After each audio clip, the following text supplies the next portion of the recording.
చూస్తూనే ఉన్నాం. క్యాన్సర్ గురించి చాలా న్యూస్ వింటూ ఉన్నాం. ఎక్కువ ఆడవాళ్ళలో వస్తుందని ఆల్మోస్ట్ 70% ప్లస్ పీపుల్‌కి ఈ క్యాన్సర్ ఉంది అని చెప్పి డిఫరెంట్‌గా మనం చాలా స్టోరీస్ వింటూ ఉన్నాం. మనం చదువుతూనే ఉన్నాం.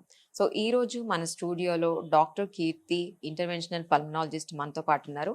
సో, అసలు ఈ క్యాన్సర్ ఏంటి? ఎలా వస్తుంది? లంగ్స్‌కి దీనికి రిలేషన్ ఏంటి? ఇవన్నీ మనం తనతో మాట్లాడదాం. Hello Keerthi. Hello. Welcome to our show. So, cancer గురించి చాలా భయంగా అంటే కొంతమంది బయటపడుతున్నారు. కొంతమంది చనిపోతున్నారు. కొంతమంది ట్రీట్‌మెంట్‌కి చాలా డౌన్ అయిపోతున్నారు. ఇవన్నీ. హ్మ్. సో, ఒక పల్మనాలజిస్ట్‌గా క్యాన్సర్‌కి రిలేషన్ ఏంటసలు? ఒక pulmonologist relation? So first of all relation అంటే పల్మనాలజిస్ట్‌కే ఎక్కువ ఉందండి. Because lung cancer is the most common cancer in the world. మిగతావన్నీ ఎక్కువ పాపులర్ ఐ షుడ్ సే.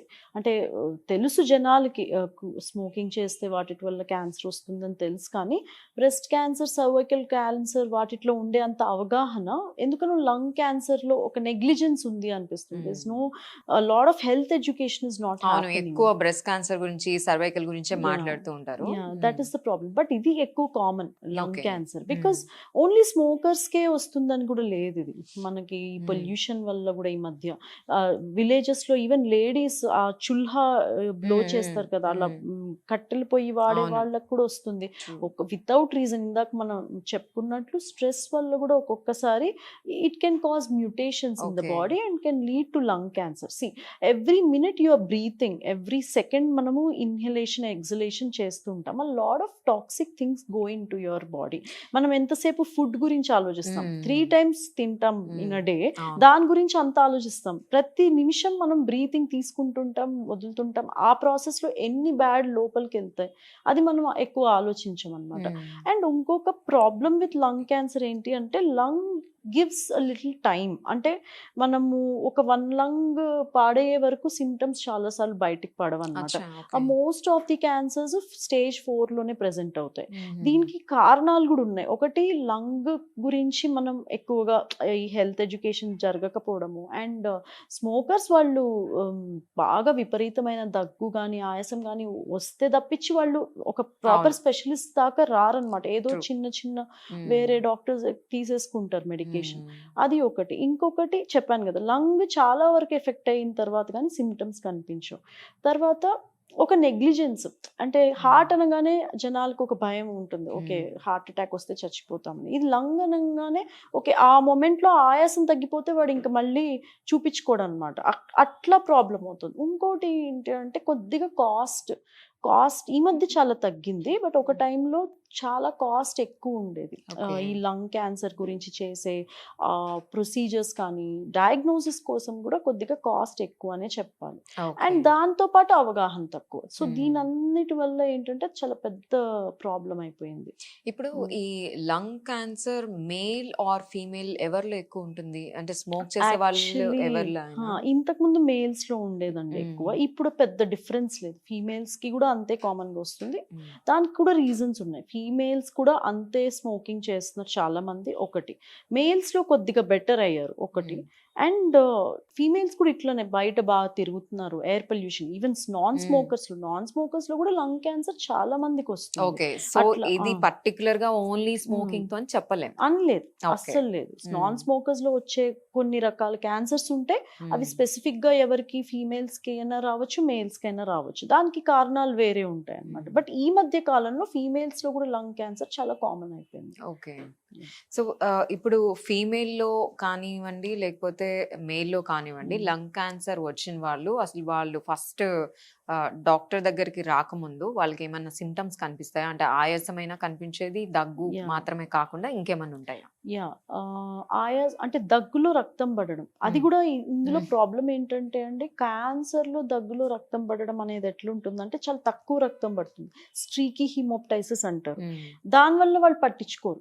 వేరే ప్రాబ్లమ్స్ క్యాన్సర్ కాని వాటిట్లో ఏంటి ఎక్కువ రక్తం పడుతుంది. దానికి తొందరగా ఎళ్తారు హాస్పిటల్‌కి. ఇందులో తక్కువ రక్తం పడుతుంది. ఎక్కువ సార్లు హ్మ్. స్ట్రీకీ ఉంటుందనమాట. ఆ కొద్దిగా రక్తమే గదా! ఏముంది అని ఏదో ఒక టాబ్లెట్లు వాడేసి అట్లా ఊరుకుంటారు. సో, హ్మ్. స్ట్రీకీ హిమోప్టైసిస్ బ్లడ్ తోటి కొద్దిగా రక్తం వచ్చినా వెంటనే హాస్పిటల్‌కి స్పెషలిస్ట్‌కి చూపించుకోవాలి. ఇది one thing which lot of people don't know. Okay. Apart from ఆయాసం, చెస్ట్ పెయిన్ ఎప్పుడైతే క్యాన్సర్ కొద్దిగా చెస్ట్ వాల్కి స్ప్రెడ్ అయినా, వేరే వెనక ఎముకలకి అట్లా స్ప్రెడ్ అయినా కూడా పెయిన్ అనేది స్టార్ట్ అవుతుంది. ఇది కూడా Okay. One of the key symptoms. కొంతమందిలో ఏమవుతుంది, క్యాన్సర్ లోపల మళ్ళీ టీబీ వస్తుంది, వాళ్ళకన్నీ టీబీ సిమ్టమ్స్ ఉంటాయి. ఇట్లా loss of weight is common for both.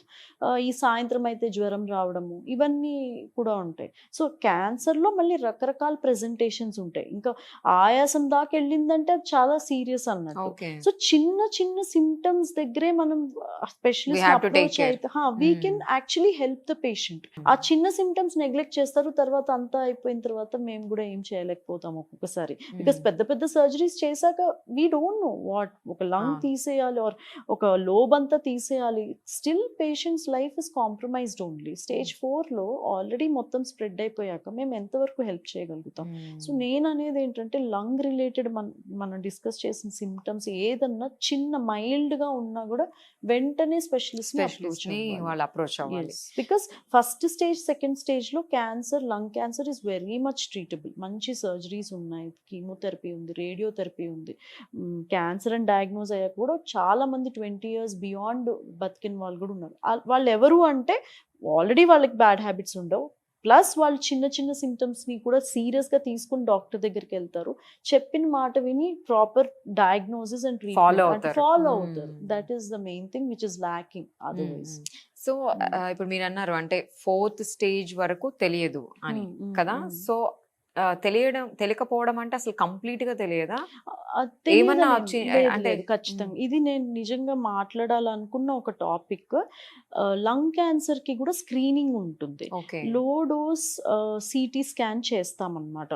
కానీ జనాలకి ఎట్లంటే సిటీ ఆ రేడియేషన్ అదేదో అయిపోతుంది బాడీకి, ఇదే అర్థం అంటే బయట చేసుకుంటారు. అలా ఉంది కదా Ah, టాక్ that's ఏదో what. అయిపోద్ది అనేసి. నేను అదే అంటున్నా, వాళ్ళు అన్ని ఇయర్స్ స్మోకింగ్ చేసిన దాన్ని పట్టించుకోరు. ఈ ఒక్కసారి సిటీ చేస్తే ఏదో ఏమవుతుంది, అయిపోతుంది. Nothing will happen. Actually even వాడు స్మోకర్ కాకపోయినా అది కూడా మేము లో డోస్ అని చేస్తామంటున్నాం కదా. ఇప్పుడు ప్యాప్స్మియర్ మీరు చేయించుకుంటున్నారు, మ్యామోగ్రామ్ చేయించుకుంటున్నప్పుడు ఇది కూడా యాజ్ బినైన్ యాజ్ దట్. అంత రేడియేషన్తో ఏదో Okay. ప్రాబ్లం వస్తే why would we suggest? And మేము ఎవరికి సజెస్ట్ చేస్తాము? హై రిస్క్ వాళ్ళకి ఫ్యామిలీ హిస్టరీయో లేకపోతే బ్యాడ్ హ్యాబిట్సో లేకపోతే ఇంకో రకమైన హిస్టరీయో వేరే ప్రాబ్లమ్స్ ఉంటేనో మేము సజెస్ట్ చేస్తాం. సో ఎల్డిసిటీ ఇస్ చాలా effective for diagnosing cancer in early stage. Okay. చిన్న నాడ్యూల్ ఏదన్నా ఉంటే అది బయోప్సీ చేసుకుంటే క్యాన్సర్ కాకపోతే వెల్ అండ్ గుడ్. క్యాన్సర్ అయితే ఆ పార్ట్ వరకు మనం సర్జరీ చేసుకుంటే ఎంత హ్యాపీ. తర్వాత లంగ్ క్యాన్సర్ యాక్చువల్లీ ప్రోగ్నోసిస్ కూడా చాలా బ్యాడ్ అండి. ఒక 3rd 4th స్టేజ్కి వెళ్ళిపోయాక చాలా సఫరింగ్ ఉంటుంది. So instead of all that go for a screening. Yearly ఒక్కసారి సిటీ మొన్న కోవిడ్లో మేము ఎవ్రీడే సిటీ స్కాన్స్ చేసినప్పుడు నోబడీ టాక్డ్. దట్ ఈస్ అందుకని health education is so important అన్నమాట. అండ్ మేము చెప్తాం, వాళ్ళు వినాలి, వాళ్ళు ఫాలో Yes. అవ్వాలి డాక్టర్ చెప్పింది. Yeah. అండ్ ఇప్పుడు మీరు అన్నారు కదా అంటే ఆపరేషన్ గురించి చెప్తున్నారు కదా. So Hmm. ఆపరేషన్ అయిన తర్వాత వాళ్ళు తీసుకోవాల్సిన కేర్ ఏంటి? అంటే లంగ్ క్యాన్సర్ వచ్చిన వాళ్ళు ఆపరేషన్ అయిపోయిన తర్వాత వాళ్ళు తీసుకోవాల్సిన కేర్ ఏంటి? అంటే చాలా రకాలు ఉంటాయండి. లైక్ ఆ ఆపరేషన్స్ లో కూడా మళ్ళీ చాలా రకాలు ఉంటాయి. ఒకవేళ మొత్తం లంగ్ కనుక తీసేయడము ఇలాంటివి పెద్ద సర్జరీస్ చేస్తే ఇంకా they are mostly bedridden. వాళ్ళకి అసలు ఆయాసం వచ్చే ఇలాంటి పనులు కూడా చేయకూడదు. అండ్ రెగ్యులర్ ఫాలో అప్, మళ్ళీ ఏదైనా క్యాన్సర్ స్ప్రెడ్ అయిందా, అది మొత్తం పోయిందా, బికాస్ ఆ మార్జిన్స్ మనము even tumour free margin resection చేసినా కూడా still we should always be under follow up. ఇంకా అయిపోయింది అనుకోవడానికి లేదు. తర్వాత హెల్త్, ఇంకా ఫుడ్ అండ్ ఎక్సర్సైజ్ అండ్ అవి మేము చెప్తాం. కొన్ని రకాల బ్రీతింగ్ ఎక్సర్సైజెస్ ఉంటాయి, అలాంటివి చేయడం వల్ల ఏంటంటే ఇంకా ఎక్కువ స్ప్రెడ్ ప్రివెంట్ చేయొచ్చు. And rehabilitation also becomes easy because వాళ్ళు కొద్దిగా కాంప్రమైజ్డ్ లంగ్ ఫంక్షన్తో ఉంటారు. సో మేము కొన్ని రకాలు చెప్పినవి అలా ఫాలో అయిపోతే సరిపోతుంది అనమాట. అందరిలాగా వాళ్ళు మెట్లెక్కేయడము, ఫాస్ట్గా నడవడం, రాదర్ గట్టిగా మాట్లాడడం కూడా చేయకూడదు. They should be that calm people all of a so sudden, ఇది which is also training. Till how many years they need to do this? అది డిపెండ్స్. ఇఫ్ ఒక చిన్న segment of the lung remove చేసామనుకోండి, పెద్ద change ఏం పడదు ఒక okay. Person మీద. అదే ఒక పెద్ద లోబ్ ఆర్ 2 లోబ్స్ అట్లా రిమూవ్ చేసినప్పుడు డెఫినిట్‌గా మనం కూర్చున్నప్పుడు ఎంత తేడా తెలియకపోయినా నడవడం అంటూ స్టార్ట్ చేస్తే ఆర్ అట్‌లీస్ట్ వాష్‌రూమ్‌కెళ్ళొచ్చే లోపల ఆయాస పడేవాళ్ళుంటారు. హ్మ్. అప్పుడప్పుడు వాళ్ళకి ఆక్సిజన్ హ్యాండీగా పెట్టుకోవడం గానీ, ఒక క్యాన్సర్ సెంటర్ తోటి అటాచ్డ్‌గా దగ్గరలో ఉండడం గానీ, ఇవన్నీ చాలా ఇంపార్టెంట్ ఓకే. అవుతాయన్నమాట. అండ్ ఏదన్నా వేరే కొత్త సింప్టమ్ వచ్చినా వెంటనే వాళ్ళు డాక్టర్‌ని డాక్టర్‌ని అప్రోచ్ అప్రోచ్ అవ్వాలి. అవ్వాలి. యాహ్! అండ్ ఇవన్నీ గూడా నాట్ ఏజ్ ఇవి కదా! అంటే ఈ ఏజ్‌లోనే కనిపిస్తుంది సిమ్టమ్ ఆ! అట్లా ఏం లేదు గదా! Thought is also age, another gender thing. ఇవేం గాదు. జెండర్ అయితే లేదు ఈ మధ్య. Ah! Lung cancer can happen in females. But age wise yes. కొద్దిగా స్మోకింగ్ అంటే కొద్దిగా 40 అబోవే లంగ్ క్యాన్సర్ కామన్. మరీ ఓకే. యంగ్ ఏజ్‌లో అంత కామన్ కాదు. బట్ మనకుండే లైఫ్ స్టైల్‌కి, స్ట్రెస్‌కి ఎస్పెషల్లీ ఫ్యామిలీ హిస్టరీ ఉంటే గనక యంగ్ ఏజ్‌లో గూడా మేము కొన్ని కేసెస్ చూస్తున్నాం ఈ మధ్య. So, okay. ఏ ఏజ్‌లో గూడా ఈ ఏజ్‌లో నాకెందుకొస్తుంది అనుకోడానికి లేదు. Symptom is there or you have a doubt or you have a history, go and approach the specialist. Specialist. That's the way to go always. Okay. Thank you Keerthi. Hmm. So, చూసాం కదండీ! అంటే లంగ్ క్యాన్సర్ ఎంత డేంజరో 4థ్ stage దాకా కూడా మనకి తెలియదు అని అంటున్నారు. బట్ చిన్న సింప్టమ్ కనిపించినా కూడా స్పెషలిస్ట్‌ని కలిసి వాళ్ళ అప్రోచ్‌తో మనం ఫుల్‌గా అక్కడ ట్రాన్స్‌ఫర్మేషన్ జరగొచ్చు అనేసి అని అంటున్నారు. Thank you.